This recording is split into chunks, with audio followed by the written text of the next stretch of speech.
arguably no animal loves our trash more than a recycle ninja. Hey, I'm right here, okay? I love your food the most. If you ever want to get rid of your leftovers, call me. So I saw this news article a while ago that raccoons are trying to domesticate themselves, and I wanted to see if that may be true. Also, my main reason for this is, of course, if you watch the movie Everything Everywhere All at Once, I need a raccoon. So yeah, this is why. I need to know. A new study shows raccoons are evolving and trying their hardest to become our pets. Let me explain. Now, how about I explain? Raccoons wear masks because they might have pulled the feline finesse on humanity. It's what you've probably heard from the news, with researchers saying that an overachieving trash panda might be the next animal to domesticate itself. So much that they're already getting cuter in the process. Domestication doesn't just make animals more tolerant of people, it physically changes them too, with changes like floppy ears, curly tails, smaller teeth, brains, and shorter snout. And one change has folks excited for the future of raccoons. And it's all because of this study. By combing through 19,000 raccoon portraits posted to iNaturalist, the study concluded that the urban raccoon snout size was shorter than their country cousins by 3.6%. Possibly because shorter snouts with stronger bites are better at chewing through our trash, and that trash might be how this all started. Why are they so cute? Look at them! I'm a raccoon enjoyer. What people forget is domestication isn't just brute force by humanity. The animal has to make the first move, and with dogs, that move was early wolves scavenging off human leftovers, a habit that favored less fearful, less aggressive wolves. Without their love affair of our food, we wouldn't have dogs, and arguably no animal loves our trash more than a recycle ninja. Hey, I'm right here, okay? I love your food the most. If you ever want to get rid of your leftovers, call me, okay? Don't let the raccoons get it. Call me. Shiesty Cat is a survivalist on steroids who easily adjusted to life in the city, pivoting from foraging from 9 to 5 to dumpster dive, and leaving trees for chimneys. Raccoons have hands, free will, and the intellect to use both, which can lead to a sugar bandit hitting a lick on a donut shop and slipping away to do it again. That is, when they don't use the direct approach of just asking for it. Mind you, Stealth Eyes have great memory. She just made a regular for life. They'll take free rides from anywhere, literally. There's more than one case of ring-tailed commuters taking trains, like when a raccoon hopped on a Toronto GO train headed halfway down Ontario, or when another tried hopping on a subway in Spadina Station. Raccoons aren't just built for the city, they're forged by it, and all our efforts to slow them down might have just made them smarter. Toronto spent $31 million on raccoon-proof green garbage bins in 2016, designed specifically to keep the veiled vermin from your trash. The raccoons spent a couple days in false defeat, until a few were caught making the bins, the 30 mil, and the city of Toronto look like a joke. Because nothing is truly raccoon-proof, and many believe that the harder people push to prove otherwise, the more they've accidentally buffed the brain of a bin burglar. I mean, they have tiny hands, right? Eventually they'll figure it out. In fact, many people have dubbed this excessively street-smart variant as the Uber raccoon. So it would seem that like death, taxes, and The Simpsons getting another season, raccoons are inevitable. But before you start fantasizing about naming a litter merchant Rocket, you should probably know, what exactly is a raccoon? Let's take this ride one more time.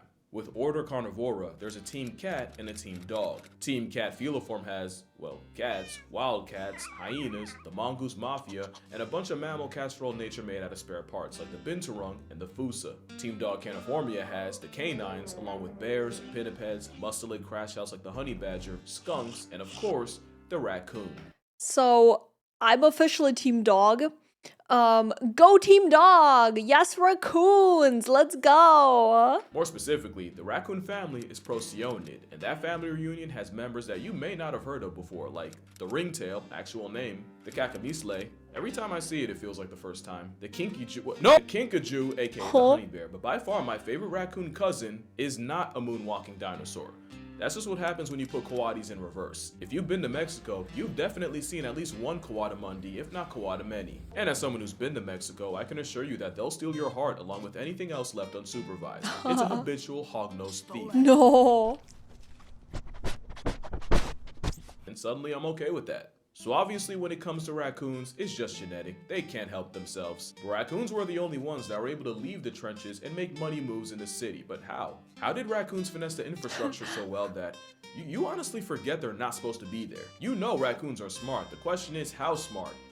Yes, A literal Robin Hood isn't just street smart, they sit at a table with some of the brainiest animals in the world. In 1907, two psychologists tried to power scale the intelligence of the raccoon, and to do it, they used Edward Thorndike's puzzle box. In this method, the subject would have to engineer an escape by opening a series of latches to see not only how fast they could accidentally find the answer, but how quickly they could purposely do it again. They both did the same experiment separately, and both came to the conclusion that not only did a bushy-tailed urbanite clear cats and dogs, the raccoon's performance put them right under monkeys. Raccoons are also one of the few animals that pass Aesop's test. In another experiment, 2 out of 8 raccoons were able to figure out that they could reach a marshmallow in a tube with water by dropping stones to raise the level high enough. A third one said, and just sat on the tube and rocked back and forth until it tipped over and the water and marshmallow spilled out. Something a team of PhD students did not see coming. It was never a secret raccoons are cognitively capable. Once upon a time in the 20th century, there was a push to use raccoons as lab animals for neuroscientists and psychologists, but that idea lost steam due to the procedural issues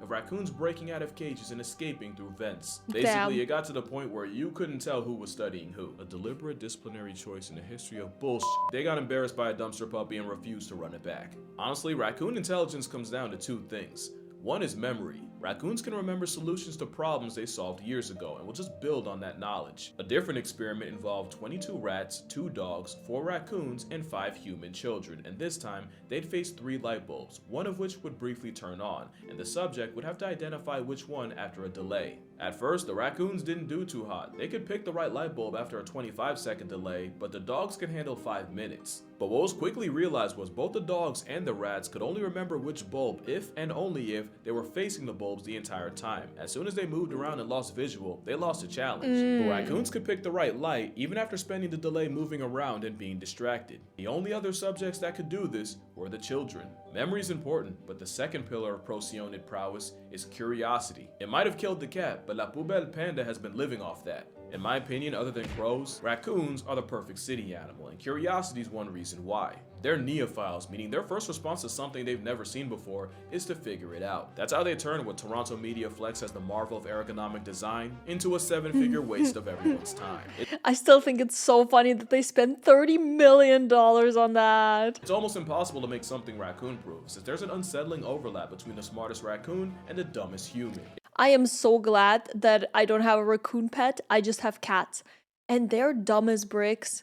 They would never figure out how to open a door. I can just be in peace, you know, when I need to. It doesn't help that a rubbish warrior has hands. Fun fact, the animal called wash bear doesn't wash food. They actually wet their paws to enhance the nerves on their fingers, meaning raccoons can see what they're eating with their hands. Speaking of food, it helps that raccoons are omnivores that'll mooch off you, your dog, your cat. They'll food tax your entire family and hit the goofiest animation after. They'll try anything once, even if it means waking up face down in a liquor store.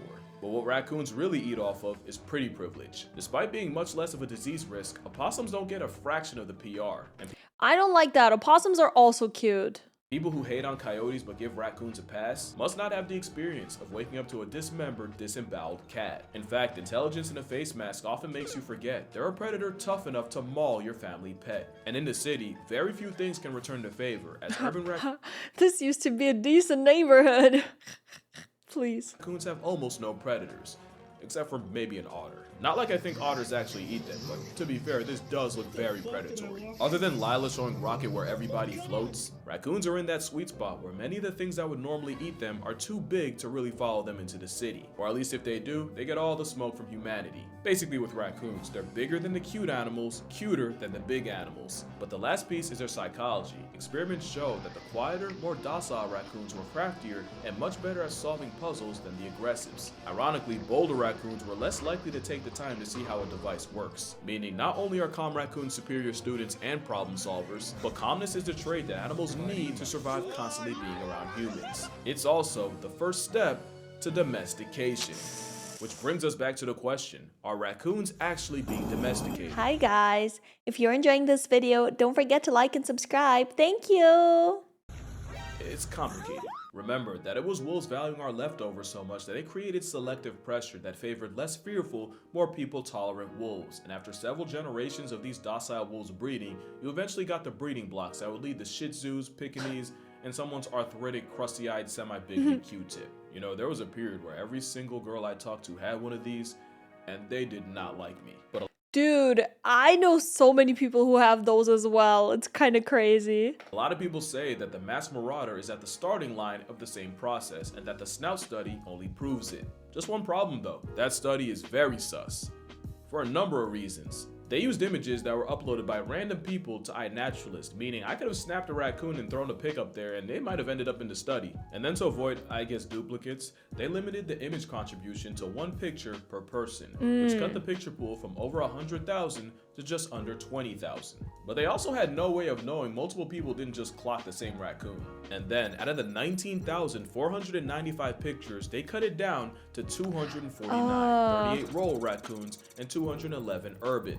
Yeah, I don't know if that's a good idea because that seems like a very small test size, no? I'm guessing they filtered out for the best quality images to measure, but I feel like you can't mess with the numbers that much without severely kneecapping your study. Especially since they say they pulled pictures from 2000 to 2024, but only used the last 4 years due to a low number of rural data points. Basically, they're saying in 20 years they couldn't find enough country raccoons. I don't know. Look, I'm not even gonna pretend like I'm the best at reading these studies or making sense of the numbers, so I'm actually gonna link this creator's video. She's an actual raccoon biologist. She's the only US citizen allowed to study the pygmy raccoon, and the creator of DashCon, which was some lore I was not expecting. What? No way. No way. Man, DashCon was ancient times. I was on Tumblr back then. Actually, when DashCon was announced, I was sitting at home in Germany and I was like, damn, I wish I could go. Thank God I didn't. Thank God I was too young and didn't have any financial means to do so, because look at how that turned out.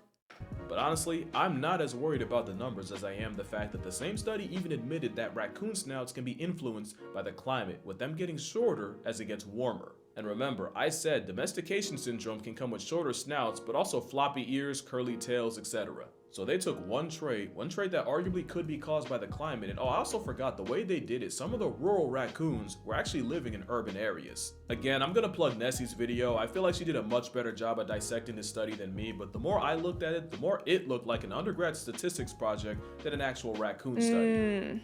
Which it actually might be. Now let's get to the real reason I'm making this video. I know I just pissed off a whole bunch of people by killing their raccoon reveille, but No, I'm good. I don't want a really smart pet, honestly. They're cute, but I'm okay with them not being domesticated quite yet. Thing is, I'm not saying raccoons aren't domesticating themselves.